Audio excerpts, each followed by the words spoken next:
Hey guys, welcome back to Herb-O-Matic, and today is an exciting day. We're going to be firing up this giant solar system. We've got 20 kilowatts of power and 96 kilowatt hours of battery storage. This is a far cry from the system it's replacing.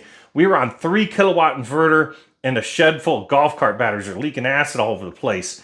And when we couldn't run the toaster oven and dishwasher at the same time, the wife couldn't run her blow dryer at all. It was really sad. SunGold saw this and reached out, and they offered to send me a 10 kilowatt inverter and a 16 kilowatt hour battery. Awesome. So I took some of the Patreon money and some of my own money, and I bought a second 10 kilowatt inverter and 5 more 16 kilowatt hour batteries. This is a huge system. And if you want to build a system of your own, this is a multi-part series. You can look back at the other videos and this one, and we went over every detail: what gauge wire, how to strip them, what connectors you need, everything, how to wire up your batteries. So if you want to build your own system or a system similar to it, check out the link down in the description below. And if you use discount code HERB, you get a 5% off your order. So check that out. And down in the description, I've got every tool and every wire and every connector and every box and everything you need to build a similar system or a solar system of your own. So check that out. All those links also help out the channel. And thank you to our patrons. We couldn't do any of this without you guys. This is awesome. We appreciate your help. And we just launched channel memberships. If you prefer to contribute on YouTube, you got that. That's an easy way to kick in. Check out the benefits of that. All right, you guys, let's get started and let's get this thing fired up. I can't wait to see it work. Hopefully I did everything right and we don't get a big puff of smoke. Stay tuned. And I'm sorry I'm so hyper with this intro. I guess you could say I'm a little wired.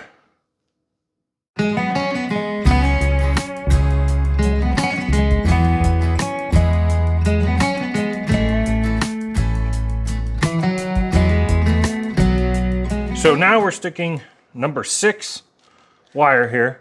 This is going to be from the inverter to the splitter box. Red, black, white, and green. Now, each of our current carrying conductors, which is our black, red, and white, are 6 gauge. And then our ground is 10 gauge. So you don't need as big of a ground because it only needs to carry enough current long enough to trip the breaker. And this will carry 60 amps for a little bit, and that'll trip the breakers. And I've got a helper here, Maverick. Maverick, are you helping? Hi. He thinks this is pretty funny, me working next to him. I think we're getting them out the other end here. We'll do the wife taught me this move in the last video. All right, well, we got all of them through. All right, I'm gonna trim this up. I'll do the other one. I just wanted to show you that you can push rope. So you don't have to give up drinking to do solar. Okay, guys. So in this connection here, we've got 2 reds and 2 blacks, and over here, same thing. This is the other end of the conduit. So what I want to do is let's mark one of the reds and one of the blacks with yellow tape so we can figure out which pair goes to where. I'm just using this different colored phasing tape. I'm going to put a stripe of this on my red. Okay, so which 2 are those now? So let's take our multimeter and let's put it on continuity, and that's the symbol there. And what that means is anytime these touch, we're gonna get a squeal. So we'll just clip this here to hold it, and let's grab this wire and touch this one. So that's the yellow one. Double check that. So you got the yellow stripe. Okay, so this is my yellow one. I had a 50-50 shot of getting that on the first time. Oops. I need to go to the casino because I just won. You also have a 50-50 shot at the casino, guaranteed. Just kidding. Don't quote me on that and go to the casino. You'll be living in your car. All right, let's put this on our yellow red. See if it's this one. Nope. So you can't beat statistics. Got it one time and didn't the other time. So let's just put a little yellow stripe on this one. All right, you guys, I'm going to wire all this up. You've seen that in previous episodes. So I'll be back when I have some news. I said news, not nudes. Okay, you guys, let's see what we got done so far. So I've got my heavy 6 gauge wires hooked up to my output. They all got ferrules on them, just using our little crimp tool. And we've got our PV hooked up. So we've got 2 sets of PVs. We've got our regular ones and our yellow banded one. Yellow banded is number 2. And we did the same thing here. regular ones, yellow banded here. So this one is for our right inverter, but the wires go over and hook up to here so that our right breakers are right inverter, our left breakers, so it goes like that. So then there's our hookups there. Now we've only got 2 circuits coming off the roof because that's all we've got for panels right now. I installed this little ground bar, and then we've got all our grounds hooked up. Our grounds are separating and going along with our PV wires. Then they come here and they hook to our chassis ground here. Then this will go back to our panel and ground everything out. Now, one thing I did was I went ahead and ran the extra wires for each inverter and even hooked them up, see PV2 here, so that later when I go to add ground mounts, I can just come in through this hole. Okay, now let's take a look here. There's our combiner box. This is from our right inverter, and this is hooked up. Let's make up the rest of this box together. I mean, after that, the only thing that's left to do is tie the solar into the roof, but I can't do that because it's currently being used by our Oops Guardian 6000 that's been running the house for weeks now, without, I mean, just running 24 hours a day, and it's currently charging. So we can see here we installed our ground here, our ground bar, because we got to keep them separate because this is a sub panel, not a main panel. The first thing I want to do is I'm just going to run my ground, and I'm going to put a small service loop in it. There's no chance that I'll need the service loop, probably not, but we're going to bring this around, and then what we're going to do is push it into this corner a little bit, and then I'm going to bring it out and just kind of do that, and that kind of trains it a little bit better. And then we think our next bend is here, so let's just bend it here. I'm going to pull this breaker out. I'm going to show you guys something. When you get into the larger breakers like these 60s, use a flathead.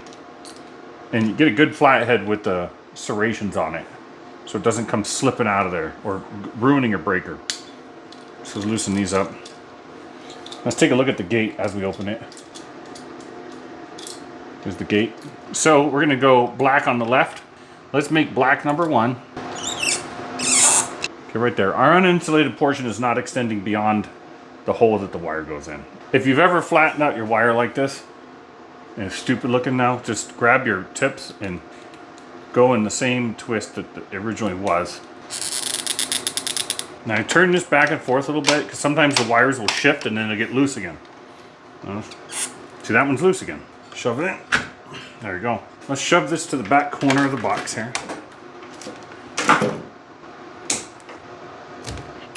Number 2 Robertson, a lot better than Phillips. Just got the clutch set for number 1 so we don't strip anything out. There. So now that box is made up except for our feeders that are going to go feed our main breaker. Now remember, we're back feeding these 2 and then we're coming out the lugs. We're using this panel backwards. And you can do that, but there's a rule you need to follow. Okay, this is Homeline breaker retaining kit. That's this kind of style box from Square D is called Homeline. So this kit just comes with a little bracket and a little screw. Let's just put it together and be cool. Okay, now our breaker's not going to come out accidentally and shock somebody. How do we do this one? Did you notice there's only one pedestal right here? No pedestal anywhere else. So we have another kit. It's from a company called gininterlock.com. I've got a link for this. I don't make any money off of it, but if you need to find it, you can find it. Okay, it looks like the kit came with 2 screws and a drill bit. And look at my little ground bumps that I did for service loops. I've actually made it so the grounds go around the bracket. That's funny, isn't it? I don't really want it in a knockout. See this knockout back here? I don't know if you can tell. Right there. And if I put screws in that, it's going to act weird and stupid. And let's just do this just a little bit. Okay. There's our breaker retainer. Have you kissed Miss Turtle in a while? Oh, that's so nice. Thank you. Give her a kiss. Oh, he's after one thing. All right. Okay. Go on. He's hungry. Okay.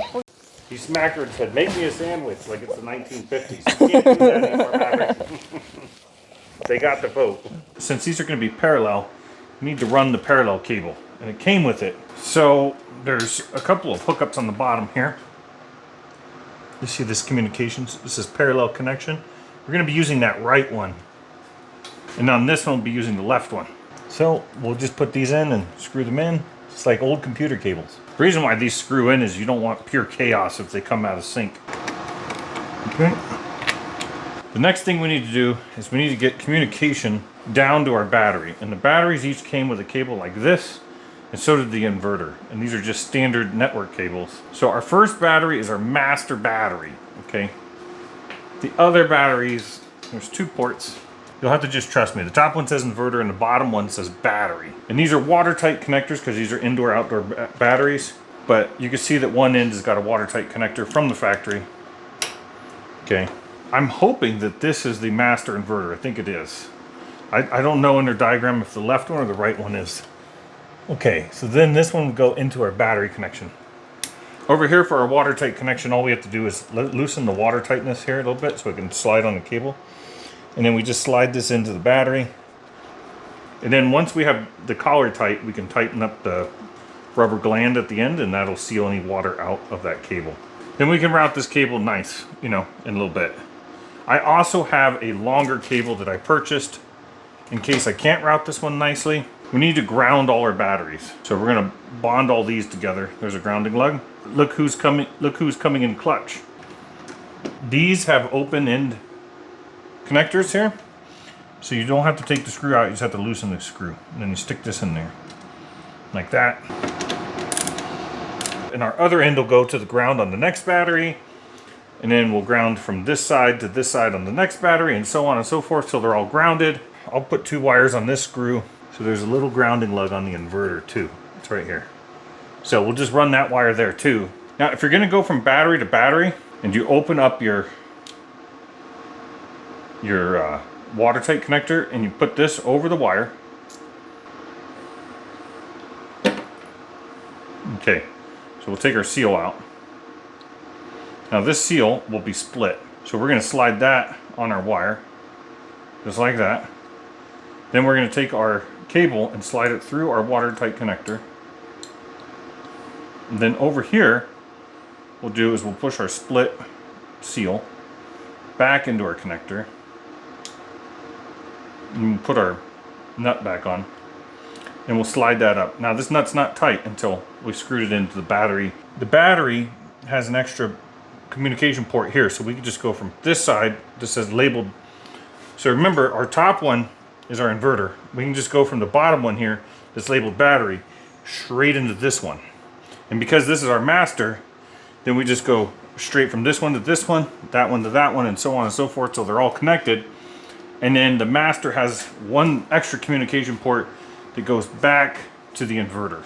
So we got our communication cables between each battery, our ground wire, and I used a aftermarket cable to connect to our inverter. And the other thing I did was I put up the dongle with just those 2 screws and a little holder. Then the dongle slides in there and plugs into the Wi-Fi port. So I put a piece of tape here. We need to pre-charge our inverters because they have giant capacitors in them and the inrush current could be very, very high. Let's take off our pre-charge tape here. Okay, these are both off. Now let's go and let's flip on just this one. So that one is on now. Now let's actually energize it. So the breaker's on and now we're gonna hit the power switch. Okay, there it is. Okay, let's touch our bus bars. 52.73 volts. Okay, so we've got power coming from our battery. First of all, let's pre-charge these inverters so we can program them. First of all, let's make sure that that's off. That's off. And that's off. The other thing I want to make sure is that both of these output breakers are off. Okay, we have a couple different ways to pre-charge this thing. You can order resistors, or you could take, if you've got an incandescent light bulb, you can use that as a resistor. And they still sell incandescent light bulbs as appliance bulbs because ovens, you can't bake an LED. You can, but only once. And I have one of these cheap little squeezy clamp things I've had forever. Okay, let's plug in our light and make sure it's on. Okay, our light is on. Looks like an oven light, all right, doesn't it? We're gonna take our test probes. I'm gonna put it on each one of these legs, and then I'm gonna use the insulation to cover it up, okay? So that looks great. Okay, so we got that on the little bolt on the bottom. Let me show you. Okay, now I'm going to take this one and just touch it to the top one. And basically what we're doing is we're bypassing the breaker, but with a resistor in the middle. Okay, so this should glow, and then when it stops glowing, you know that you've pre-charged. Let's check it out.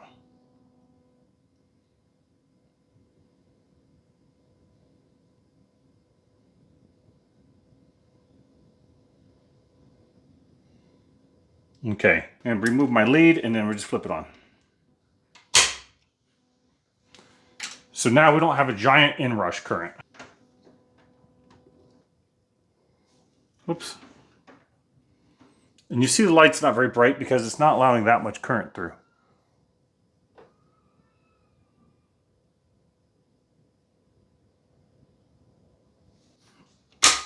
Let's pull our lead off. And you're going to want to do that every time the unit's been off for any amount of time. Now you can also get a resistor like this, 100 watt, 50 ohm resistor.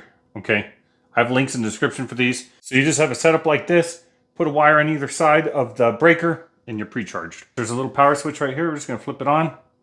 Let's hope for the best. Let's turn it on. Just get to moving on it. Okay, here's the unit. It's up and running. Dogs see a rabbit, and so they're barking like crazy. Let me go out there and shut them up real quick. Okay, let's take a look here. Got no solar input. We got no power input.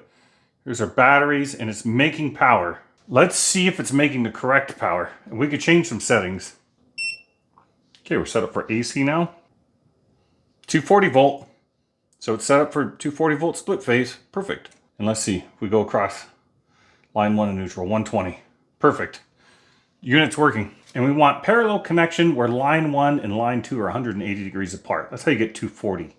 Is one of them's negative 120 at the same time the other one's positive 120, and you get 240. So you're looking for 180 degree phase difference. You can get real rowdy and do 3-phase where you're 120 degrees apart right there. 120. So you get each line will be 120 degrees apart. You need at least 3 of them to make 3-phase. And you can just go nuts. You can have 6 of them doing phases like this here. 6 inverters. I mean, but anyways, so it looks like we have 2 settings to change. Set 31 to PAL, set item number 68 to 180. We'll go into our settings. Okay, so we got our setting here is flashing 26. So let's go all the way up to 31. And it says single. Okay, so we want to change that. Let's see how we do that.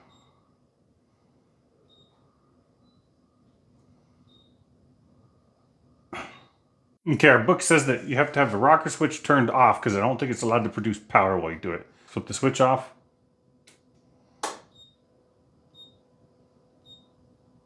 Parallel. Okay, so we hit yes. Perfect. What you have to do is you have to turn it on with the rocker switch, go into your settings, then you have to turn the rocker switch off, make your changes, hit enter, and then reboot the unit. So let's reboot the unit. And that makes sense because it can't be producing power while you're changing power settings. The alarm is going to be because it hasn't found its other inverter. It's looking for its other inverter. So let's go to our other inverter. Let's kill this one. Just hit the switch and kill it. Okay, that's off. Okay, now we're going to turn this one on. Want to do this one at a time. And we're going to go into those settings and we want to get to put this in parallel as well, because they need to be friends. Okay, let's go into our settings. Okay, it says single right now. Okay, we're going to change that. Okay, we have to turn the rocker off. And then we can hit parallel. We got that. And now let's get out of our settings. And it'll probably die now because it's out of its settings and we killed its power. So we'll let it die. Okay, so that's dead. Now we should be able to power up both of them at the same time. And then from here on out, we should be able to make all our changes on the master inverter. Okay, so now the inverters should find each other. Let's turn them both on and see if they try to communicate. Now remember, their voltages can't touch each other because our breakers are off in our combiner panel. Okay, our alarm is gone because they found each other and they're homies now. Let's do a little experiment to see if they're actually synced up. Okay, so we're on AC voltage. And here's what I want to check. If my theory is correct, I should be able to grab hot 1 here and line 2 here. Whoops. Hot 1 and line 2 here and get 240. And we do. So they have synced up. Now, if I go here, we should get 0, 4 volts. So now let's go here, we should get 0 or nearly 0, 4 volts. So they are synced up. Okay, you guys, both inverters are running, and I actually turned on their output breakers. So now these inverters are tied together. So their outputs are physically bonded together. They're making power. I see no errors. It says normal there. It says normal there. So the inverters are working. Okay, before I go through all the work of checking to see if I can parallel these batteries by charging them all up, let me see if they're close enough now. I'm going to switch off these inverters. And I want to see what voltage we're at now.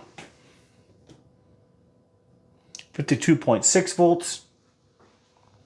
Now I have the breakers off on these, so they should not join up, even if I turn them on.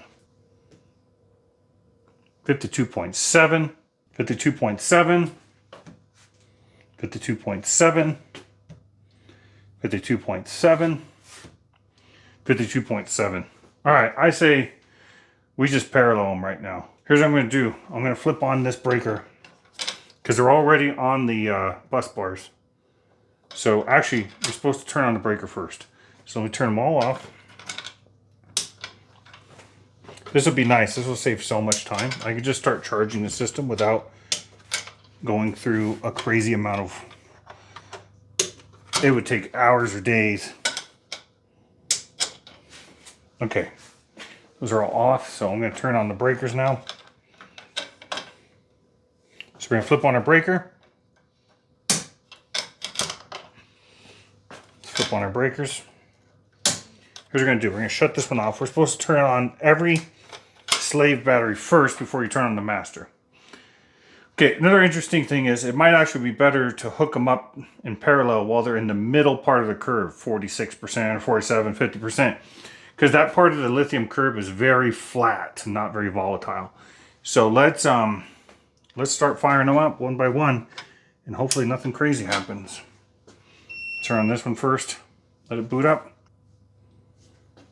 Okay, here we go. Turn on the second one here.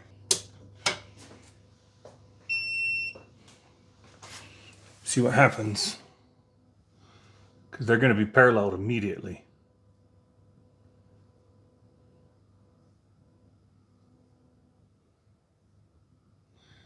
Okay, this one's charging a little bit. So let's see what that says. It's charging at 0.6 amps, so it's not hurting anything. Now it's already balancing out. And if we check this one, we see that it's at negative 0.4 amps. Okay, so they're pretty close. Let's fire up this one. So this one's at negative 0.1, negative 0.1, 0.7. So this one these are actually charging this one just a little bit. Now, if your voltages are more than 0.2 volts away, you should not parallel them. You should charge them or charge the lower one until it matches, or until the voltage is 0.1 volts away. Because voltage is your pressure. This is going to be the worst one because we ran the inverters on it for an hour. Okay, so 0.3 amps. So this one's charging. This one's charging. This one's discharging a little bit. Discharging just a little bit. Charging. Cool. All of them very reasonable ranges. This is going to be the interesting one. Let's turn this on. Yeah, 5 amps. So everything else was 0.4, no, 10 amps. So everything else was very little, but 10 amps is still nothing for these. And look, it's already balancing out. Cool. Wow, that saves a lot of time, guys. Okay, let's flip these suckers on. This is so much power, guys. So to give you an idea, our house has been running off this for several weeks. This is a Oops Guardian 6000. and this is like 9.4 kilowatt hours. One of these is 16 kilowatt hours, and there's 6 of them. So we have so much more power. Now, this unit has run the whole house very well, and look at all the construction dust it's had to eat. And I haven't seen a peep out of it. I don't even think about it, really. Unless it's cloudy days, you know, a whole cloudy day, then I'll run the generator for a little bit. But that unit has been excellent. I'll throw a link in the description if you want to grab one. We get a small commission. Helps out the channel. Okay, let's use our brand new box here. Let's see how this goes. It goes like this. Perfect. Okay, let's go fire up the generator. Okay, let's fire it up with our new button. This is our generator. Let's turn on each of these so they see power at exactly the same time. Boy, I hope I wired this up right. They should see that pretty quick. You're not checking for mains voltage? Okay, we got 122 volts at 60 hertz. Perfect. It's cool, this thing gives you the hertz too. Here, let's go here and here. Full power, 245. So what's going on here? It's not recognizing my mains. Our mains we use to charge the battery at one time. We do. Going right into the unit. Oh, I'm such an idiot. That's what's going on. Okay, let's turn this on, and let's turn this on. There they go. They both recognize it immediately. There we go. Okay, you guys, Baldy's here working on his Bonanza, and he brought his friend, Jeff here, and so they're working on the Bonanza together. They're reinstalling the prop. That's Baldy. This is his bird. He's checking out all the cylinders. That's why he got his plugs in backwards. He knows they don't go in like that. They're working on this. How tight? And trying to bring her back to life. So we'll see how that goes. This is a 1947 Bonanza. Yeah, this is a straight Bonanza. It's not. It's not like a A or B or C. It's just a. First year they sold them. Yeah, this is the first year of the Beechcraft Bonanza. So it's got a free cast-ring nose wheel. And Does it? so yeah. And then this is I think it's a dry sump engine, isn't it, Baldy? Yes. So it's a dry sump engine. So here's your oil tank. And this is an electrically adjustable prop. When they get closer, I've got to smooth out the runways, and then this thing should be flying out of here. And we're going to try to bring the Mooney in here. We'll see how that goes. These are actually better equipped for the runways here because they've got good suspension. Sometimes I wonder about just getting one of these, a later model. All right, you guys, we'll check on these guys a little later and see, because this progress is too slow. So, okay, guys, I got the system up and running. This works. The app works. I'll show you guys that in a little bit. My batteries are communicating. Now it's running. Okay, DC amps. So let's go ahead and flip on our breaker here. Both of those are going to beep.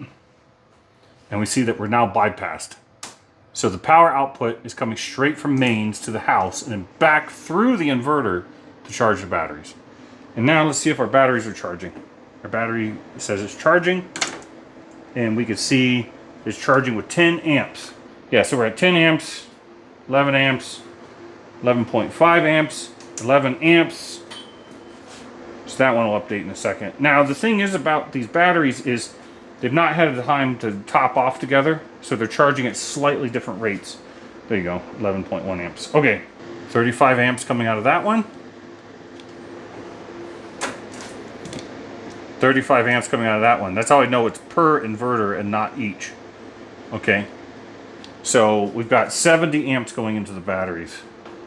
And we can even check, because look, this one says it's got 11.2 amps going in. Let's grab its hot. Okay, so about 12 going in. Now let's grab its negative. Should get a negative. So closer to the actual reading. Okay. Now here's what's interesting. Remember how we did crisscross? One inverter's pulling hot from there, and the other one's pulling hot from there, and ground vice versa.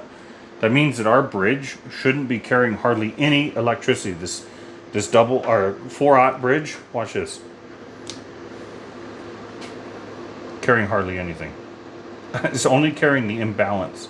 I could have gone with a lot smaller line. I could have gone with 2-aught, just like the rest of the lines are run. But that's pretty cool, isn't it? We're going to change this from DC to AC.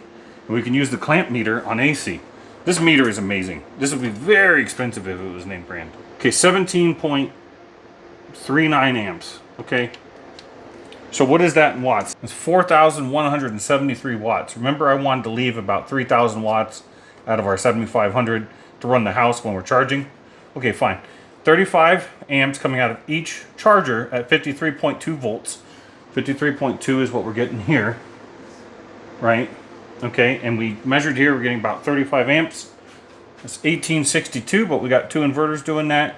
It's 3,724 watts. Some is lost in the conversion. But it's kind of interesting, power in, power out, you know, minus whatever heat is coming out of here. And a little bit of heat is coming out of here. So, pretty cool, guys. These things are running and my app works. I'll see if I can do a screen recording on that. Okay, let's go into the SolarMin app here.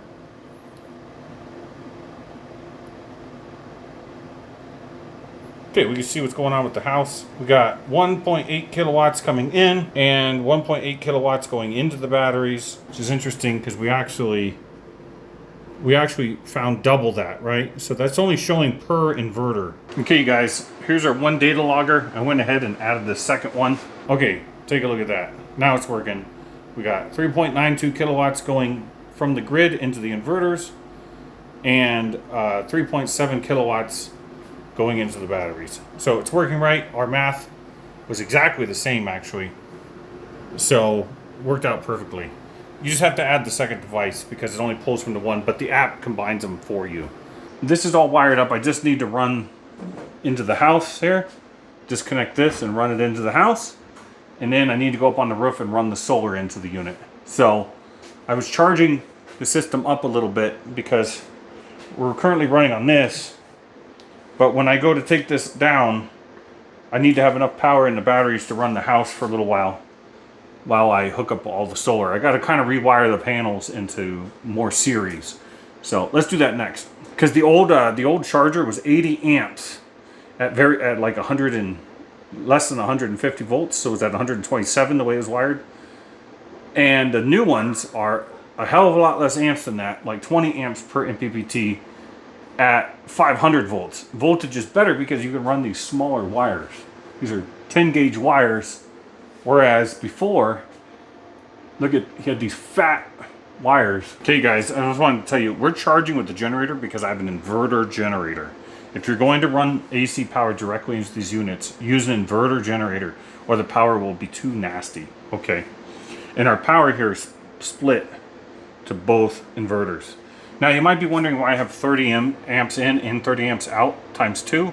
Is this way if one of my inverters fails, I can turn it to single and shut down the failed DC on the failed unit, shut down its generator input, and shut down its output, and still have a complete system with just half the output, 10 kilowatts, and the house can continue to run while I fix or replace the other unit. So this is kind of a redundant system. And that's why everything is wired up so that it has its own breaker. So I can completely isolate it from the system, go into one setting, change it from PAL to single, and send it on its way. That's it. Now's the time we got to wire the house into the main panel. First thing we got to do is shut off the power. Let's go see what the wife is doing. Hey honey, I'm sorry, but I've got to shut the power off for like an hour. Look at, she's watching this monster on TV. This guy that's got like a bunch of wives. But when I bring up the idea, she gets all upset with me. You're just sad that I'm not watching the TV you make for me. What? My wife thinks I only want her to watch the TV I make. But that's worse than this monster.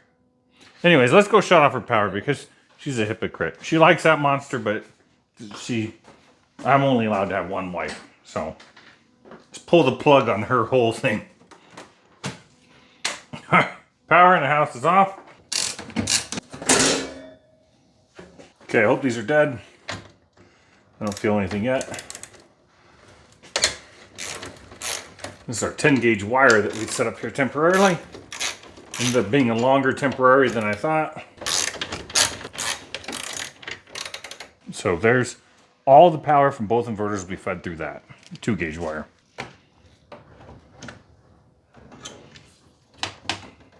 Caught up on that lip. There it goes. Let's feed this through. That's plenty right there.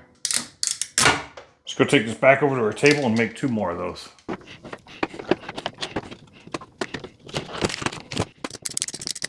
Okay, so we got our 3 1 gauge pieces. I mean, sorry, our 3 2 gauge pieces and 1 8 gauge for our ground. So grounds don't have to be as big because they're not designed to carry current continuously. They're designed to carry a short back so that the breaker can pop. Okay, and this will carry 100 amps for a while, a little while maybe. Let's redesignate these so we know what is what. For this, we're going to be using our phasing tape. This first one is going to be black. Look, it's already black. Let's make this one red. Let's put it in a few spots in case it gets cut shorter. Here's our red. Maverick's got his bottom teeth are in, but now his top teeth are coming in, and it's making him pretty. It must be painful. And our green is green, so that's good. Okay, let's go shove these through the hole. Alarms are starting to go off because they don't have power. Ugh. It's great audio, guys. We got alarms going off. Got Maverick crying. You're welcome. So we've added a barking dog to the mix because Baldy's leaving and he knocked on the door. God forbid, you know, anybody knocks on the door around here. All right, that looks like happy for everybody. Let me see if I can stop that alarm. It's driving me nuts.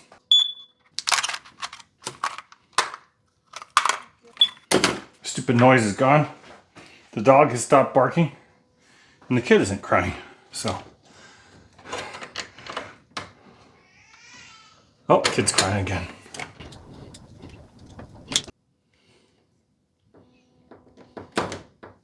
Okay.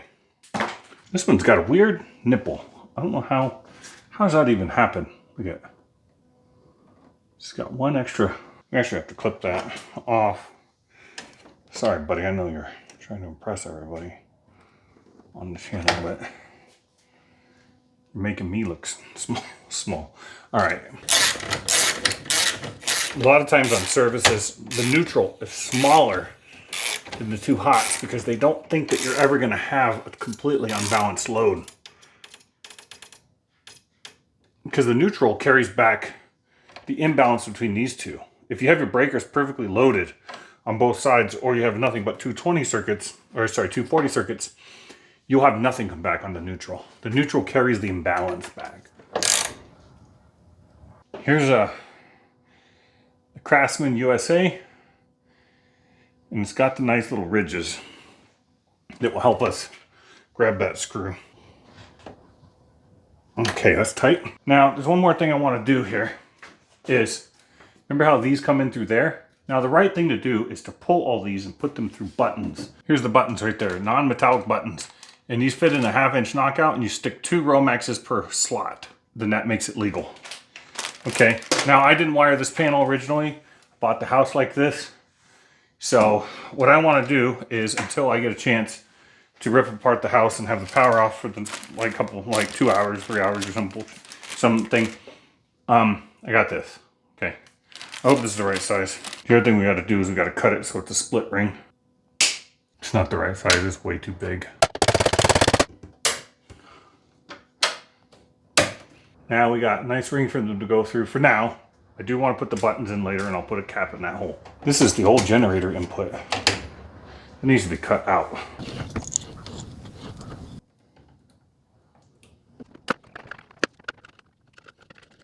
Okay, that's tight. You guys see me make up the other one? Same thing, I'll be back. That's tight, that's tight. Now you should always use a torque wrench to the manufacturer's specifications. Every box has one. I do all that off camera on my brakes. You know, I really don't know if there's anything left to do except for turn it on. Okay, do you want to flip the switch or you want me to do it? Seems like a trick. Don't let him reach for anything. He's reaching for all kinds of stuff. All this stuff is bad. Do you have to do them simultaneously? Pretty close. Oh. See what happens. Oh.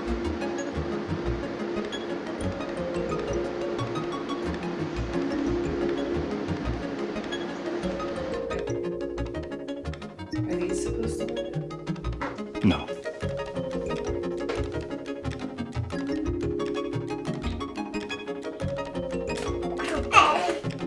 He's so excited.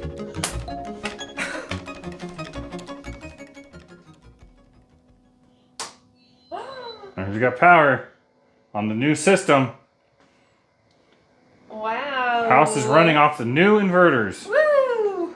Isn't that nice? Yeah. I'm gonna turn on everything. You could turn on everything if you wanted to, but You did it. it's all done except for the solar input. We don't have any power coming into the house. Just have power going out. So that's good. When that was done, I would have believed you. Yeah. Okay, let's fit our cover here.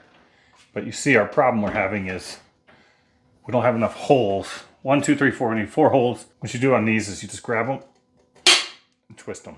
And then you just grab them and go back and forth.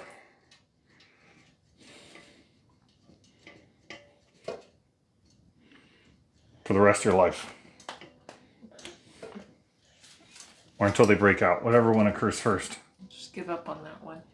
Go to the next one. I need this one out. There it goes. Okay, there's our combiner box. The left one is left inverter, right one is right inverter. That's how I wired all of them. We're looking, this is the function we want, that NC live, null contact. And then we could stick this tip anywhere there's voltage and it will tell me. Better not. Stick the tip wherever we want, wife said. So I'm not getting anything there, okay? See, we're getting power in that hole, but we're not getting it anywhere around here. So we're safe to stick our thingy in there, thingies, wherever we want. So that's a live wire. So that's just another thing you can do is a non-contact voltage detector. Oh my God, I gotta break out every single hole on this. We got that panel on. Our power was only out for maybe an hour. So less than a lot of the blackouts you guys get. Power here more often than not because we've got a million sources. We've got the generator, the oops, even the truck makes 2,000 watts.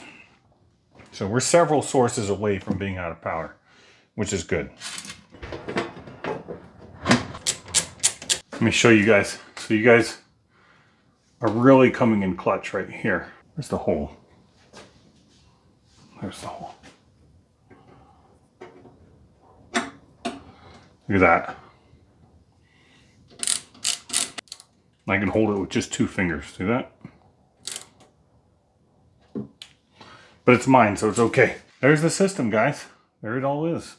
It's fully operational, except for the solar input, which is super important to get hooked up really soon because it says we have 76 hours of power at that rate. Think we'll make it through the night? I think so. They're only 57% charged. But we got 76 hours of power, it says. One of these is 1.5 times that, and there's 6 of them, and that was running the house. All right, you guys, the house ran on a new system all night. Haven't had any problems at all. And batteries are at, we got 46 hours to get some solar hooked into this thing. A little bit more than that because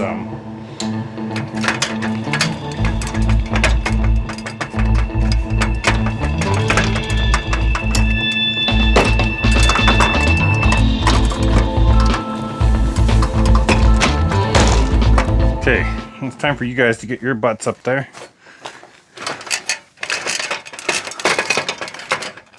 Never trust you guys because you have 3 legs.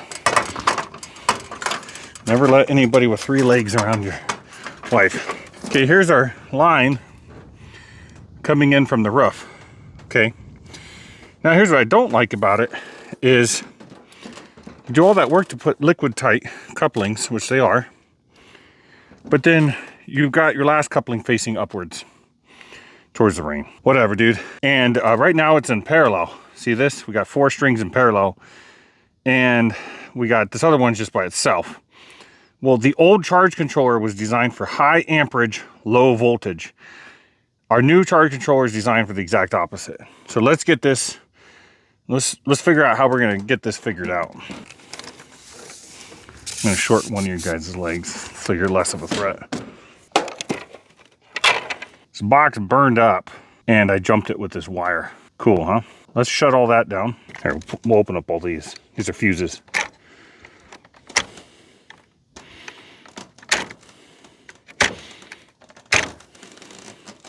If you flick stuff, you can't get shocked for very long. Now, next thing we want to do is let's pull out our tool. Not that tool, don't get excited. And let's start disconnecting these things.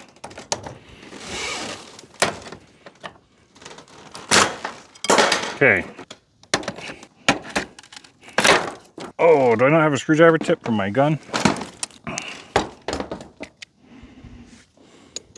Sorry, guys.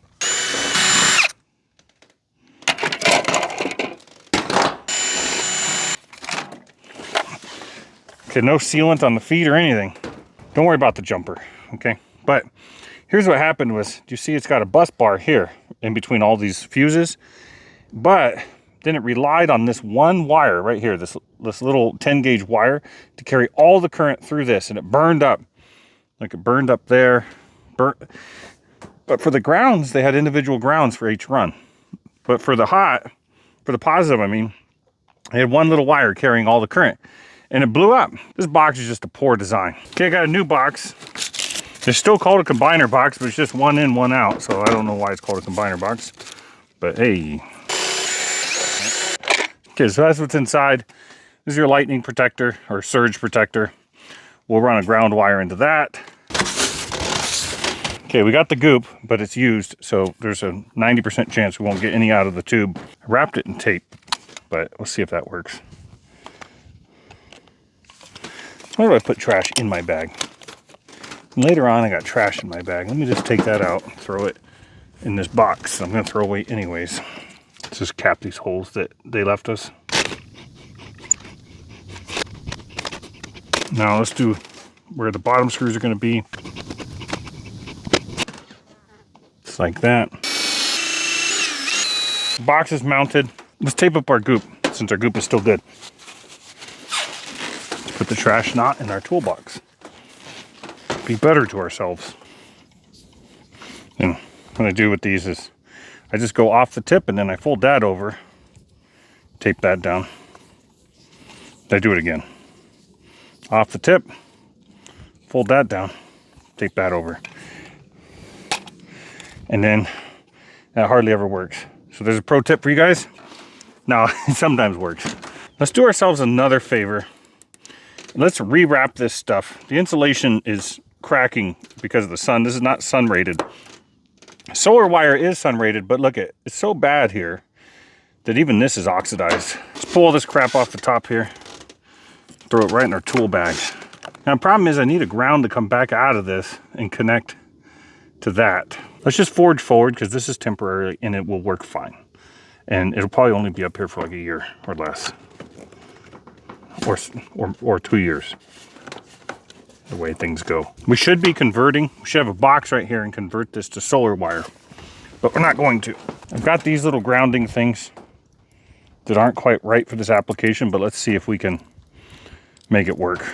And of course, I didn't bring an Allen key, but I brought this, and this fits diagonally across there, which is, you know, a third is good. We did everything right downstairs because that's permanent. This is not. Did it rip my pants? Come on. It's fine. I gotta move forward. Let's move on down the line. Gotta move on down the line. Down the road or something. I really don't need this gauge wire. 10 gauge is plenty because we're dropping amperage and we're hiking voltage. It's one nice thing about going with higher voltage is you save money on wire and you lose less to heat losses. This wire's ran. I don't want to do a whole new pull. I don't want to go spend another $100. Put the other connector on here. So we're going to go with a male. What I call a male, this one here. But the male has a bigger hole. So it's kind of a male and a female. It's 2026, so that's cool now. I'm already up here for longer than I thought I would be. Is that weird? That's not right.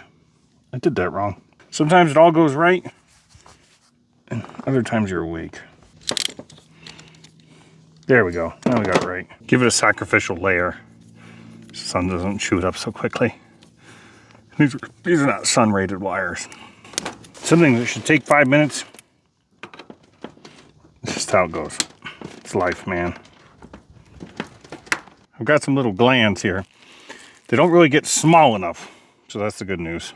Do what we can and you forget the rest, is the saying. So that's as small as my gland gets, guys. I don't know if you're in focus. If you're not, you really missed out.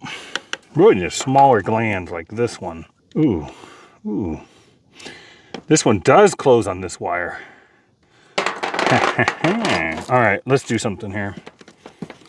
You guys have already figured it out, I'm sure. Let's remove this. My wife already had this when I met her, so this is my step drill. I treat it almost as good as my other drills, but, you know, not quite. That way it's always, you know, trying to earn that acceptance, and I get some extra car washes and chores and stuff. Okay.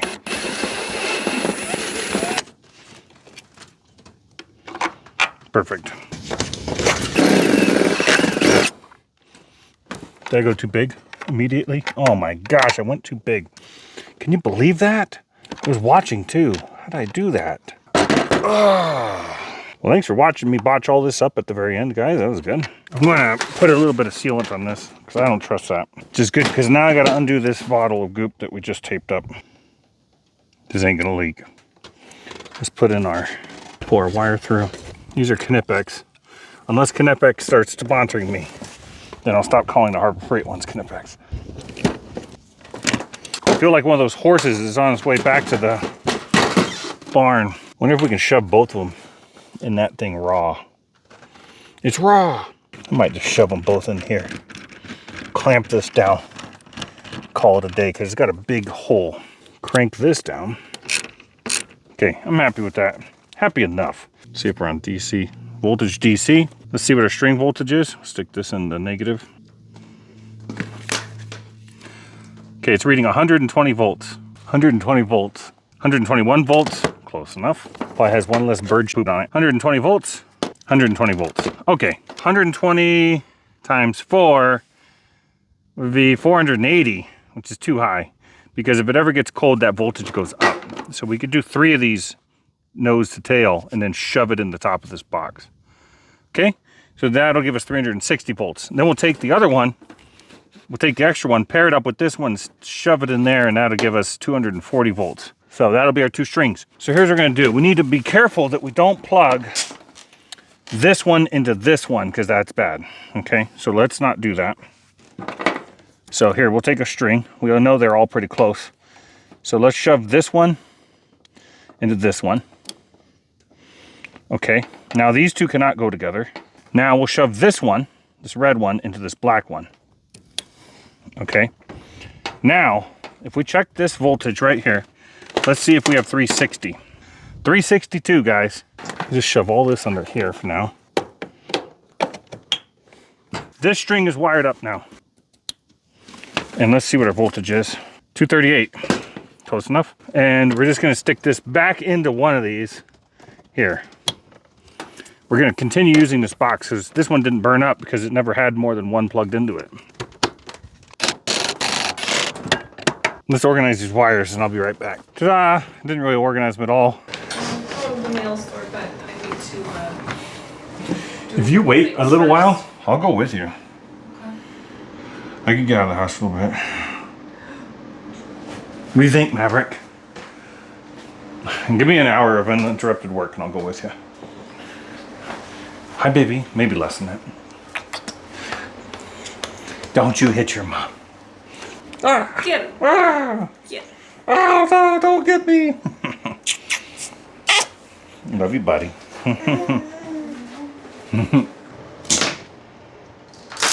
They're sticking out, guys. There they are. Look at it.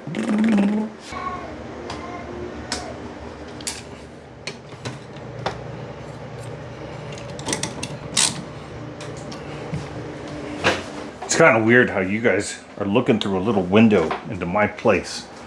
Like a little peep window.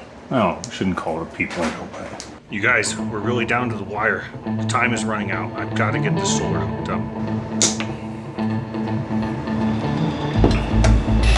We'll check this top one. 372 volts. Cool. Let's check this one here. 246 volts. Exactly what we wanted. Let's double check our label. PV input voltage range. 100 VDC to 500. We're good, we're good. All right, babe. I brought in the wife to see the solar come on for the first time. Okay, they're both on. I said 365 volts up there. Oh, look at, as it loads up, it'll start to take it down. It says it's charging now, see that? This one says it's charging too. Touch it? Yeah, touch it. Oh. Touch all those. What? That one, I had already touched it earlier. Or not.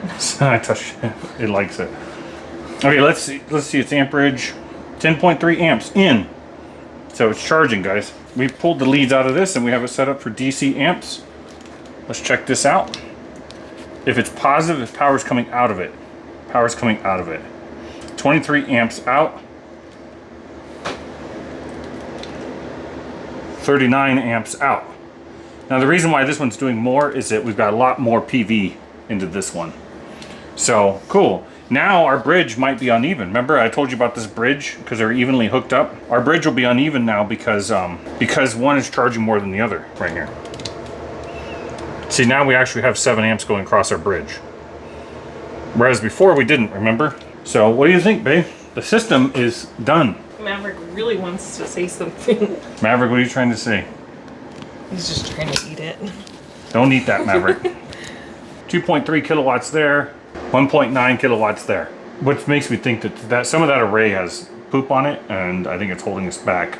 But anyways, my point is that we're only making like 4 kilowatts right now.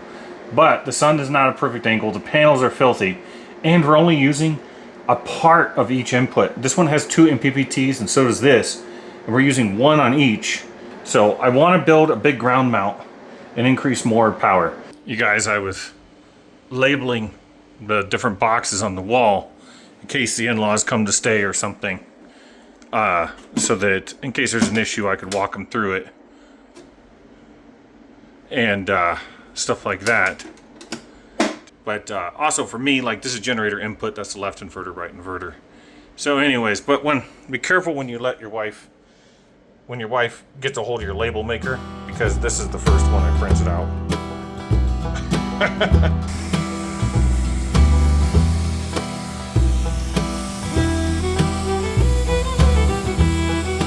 Okay, guys, well, the giant solar system's been running for 48 hours straight with 0 hiccups. And the panels are hooked up. I washed them yesterday. Each one of these is good for 11,000 watts, so that's 22,000 watts of solar potential. We've only got about 5,000 watts. But we're still making excess of what we need because we don't use a lot right now, but I want to use more as we convert the house over to electric and away from propane. So we need to add some ground mounts and get some more power pumped into this. But that's a future project. I want to work on a few other things. But batteries are at 66%, so they are charging. They'll be topped off in probably about 2 days. We appreciate you watching. Hopefully you guys learned some things. I know I sure did. Learned a lot. I am tired of learning. And we'll do some updates about how this is performing, and especially when we get some more solar going into it. This opens up a lot of opportunities around the property to do some of the other buildings. I learned a lot. It won't take nearly as long next time. I'll catch you guys in the next one. Thanks for all your help.